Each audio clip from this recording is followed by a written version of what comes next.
Pascal's wager asks whether it is wiser to believe in God, given that belief could bring infinite reward, such as eternal life, while disbelief risks missing out on that reward entirely. The trade-off is simple. By believing, you may live a finite life with small sacrifices, but gain everything. By not believing, you may enjoy freedom now, but risk losing infinitely. The question it raises is believing in something good merely the smartest existential bet, or is faith more than a calculated choice? I love this question and I love this topic. It's an old classic. And I haven't spent too much time in like a formal discussion or debate on it either, but something I've thought about. And it's just talking about, well, if there's no cost really to just believing in God, right? It's like, well, placing your bets on going to heaven or having some reward of spirituality. It's like at a basic primal level, it's like, well, I can get into the gates of heaven if I just believe and act accordingly. And there's no great loss otherwise. So we got to think about then, why would a human not do that is probably where you would start that. Like, why not? If there's nothing to lose in just believing in God, and if there is something after you get into the gates of heaven just by believing, then why wouldn't you do that? So then you would ask the atheist, or someone that doesn't want to believe in a God, there is something about maybe sounding stupid, sounding false. So there is people in this world that we need. That really will double down into needing things to be accurate and true, objectively, because there are laws of this fundamental physical world, and deviate from the fundamental laws of the physical world, Newtonian physics, let's say, you pay the price. You jump off a bridge, you're going to go downwards. So it's like there are laws here that you need to pay attention to. And so there is this beautiful design where some people are really, really doubling down into objective truth. They would be the atheist, someone that may not subscribe to something that cannot be quantifiable, because there's an excessive prioritization of the physical domain and the five senses in which we can perceive. Obviously, I think it's to do with a fundamental flaw in the way we've chosen to go about science. But let's just say that there is a necessity to pay attention to the physical laws. But there is a fear of being ridiculed because of the way we approach science as well. So there's this, like, I don't want to sound like an idiot. I don't want to sound crazy. I don't want to be the guy that we've condemned, the conspiracy theorist. We've done a good job to really alienate someone that tries to deviate from an objective truth. And so partly because of that, there's a denial of the phenomenal world, the things that are quite subjective, that are hard to explain, the ineffable, right? Because what have we done with, say, DSM-5? It has to be based on normal psychology and abnormal psychology. And what is abnormal psychology?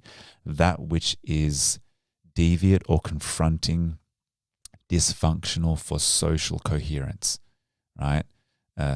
Your ability to relate to another, right? And if it's dysfunctional, it's not functioning in a social setting, then it's pathologized because you can't relate to another.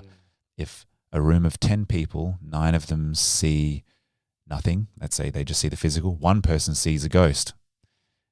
I see there's a figure standing there. Well, 9 can't see it. That determines truth. DSM-5, what is hallucinations? They are seeing things that others cannot. So do you think there's a series of false equivalences between abnormal behavior and things that might be true, but because they're in the minority? Yes, because others can't objectively validate it. So it goes into the category of false, and it then becomes what? Uncomfortable for others, dysfunctional, abnormal. It's not normal. And so because of these titles and the way we've approached it, and we've alienated those essentially that are sensing or feeling things that are subjective, that have quality. That's what we've learned because of all this parapsychological studies that I've done and what we have in the world. Yeah, it's an essential quality to it, and there is value in the psychic phenomena, or the psi phenomenon, ESP, extrasensory perception. But we haven't allowed it to be valuable or worthy of exploration because of its inability to be repeatable, or understood by others, let's say, in its quality. So anyway, that's how we've created this alienating separation from the phenomenal world. And so I think that's why I'm coming back right to the why not believing God as well. I don't want to be that person. I don't want to go down into something that is not valuable or true. And I'm sensitive to that. And so I think there is a necessity, because we don't just want to all fall into something that just.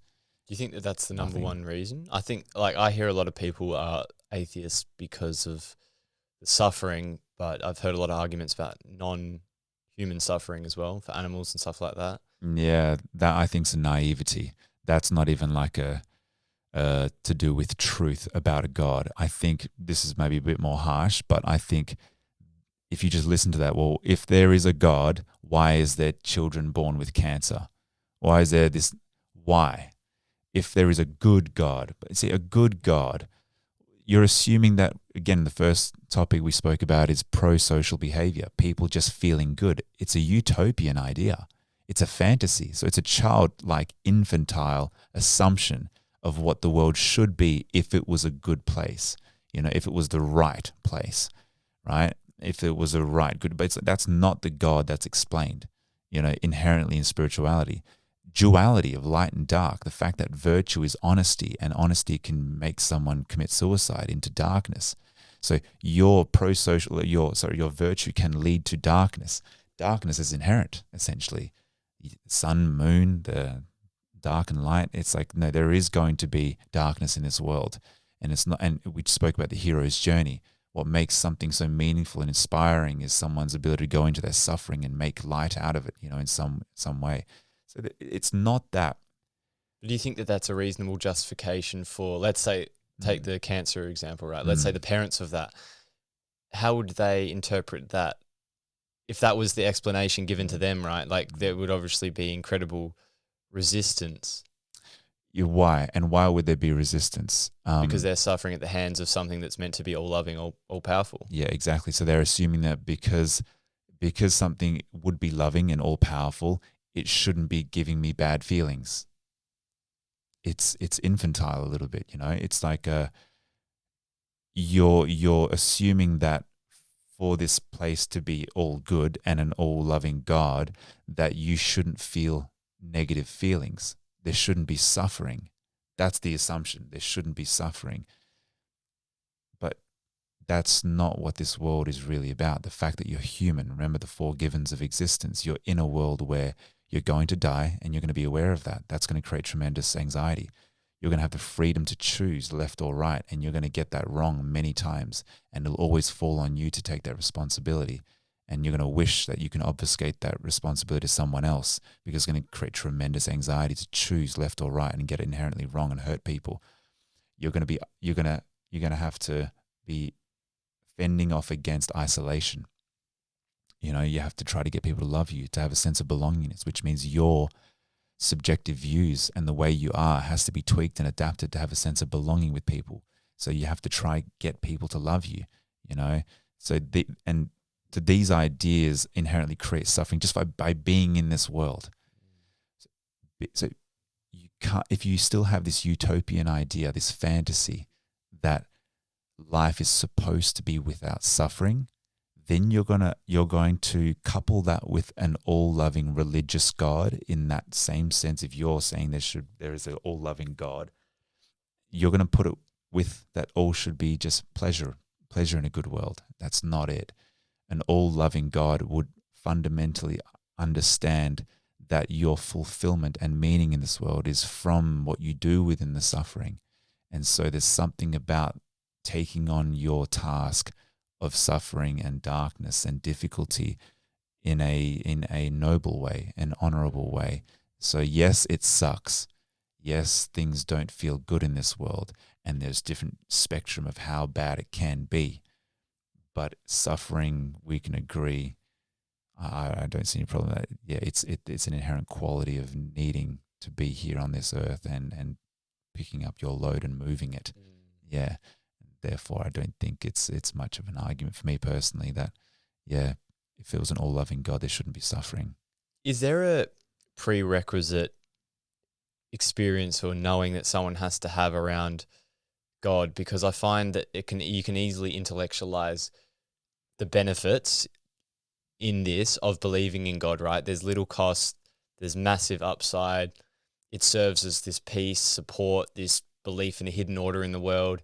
The upsides are so much bigger than the downsides. So it's easy to arrive at a logical conclusion that I should believe in God because it will serve a beneficial role in my life. Now, what's the difference between believing in God through an intellectual lens versus having genuine faith? And how would someone discern the difference between the two? Yeah, good question, man. Let's take a religious person going to church every Sunday, doing their thing, ticking the boxes. Yeah, but there is a judgment to others that are not going to church, a condemnation of others that are not doing the Christian thing. And maybe when they go back home, they start gossiping about the people that were wearing a certain thing or not paying attention, or some judgment, and it's gossipy. What they're doing essentially is acting out the belief in God, the practice of what looks like faith or devotion to God, but it's a surface dressed up version of it. It's deviant from spirituality. Why? Is because they are swimming in the chemistry and actions of indifference, condemnation, judgment of others. Essentially, there is no love in that. Spirituality is about love, right? And so you are not acting actually in accordance with spiritual, or as if God is real. If God is believed and you believe that God is real and all of its, just take Christianity, but the beliefs of Christianity, then you wouldn't be going home and judging all these things and while acting out the surface of it. You haven't quite got the idea of it yet. Does that make sense? Yeah. Yeah. So do you think it's not just about a series of behaviors checking a box, but how would someone... You can't fake it. Yeah. You don't. That's why I say God sees all. Again, it's another way of just saying your conscience sees all. You know, the inherent, ultimate, truest voice in you knows you're lying.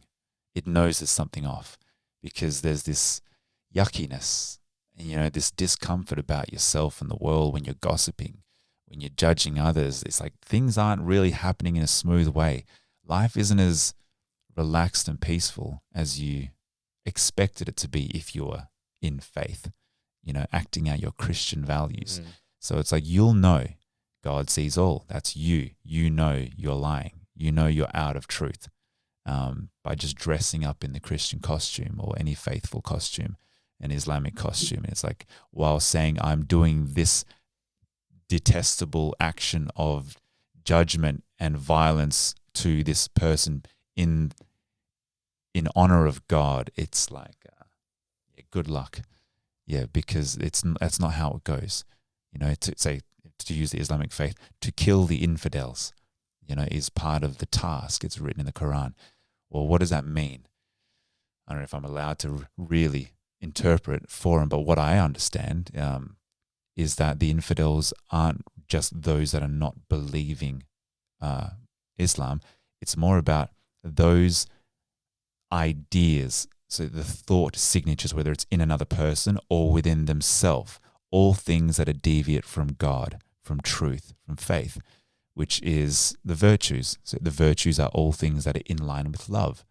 And so the infidels would be all things like judgment, indifference, gossip, jealousy, the 7 deadly sins essentially, are the infidels, viruses of the mind, things that take you away from God.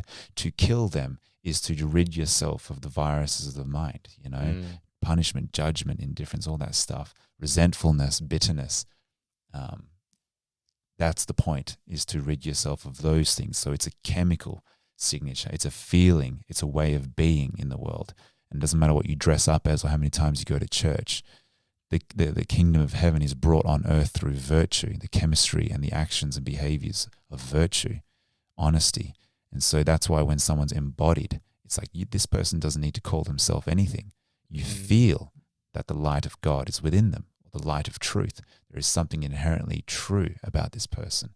It's felt. It transcends religious practice. So that's why you can't fake it.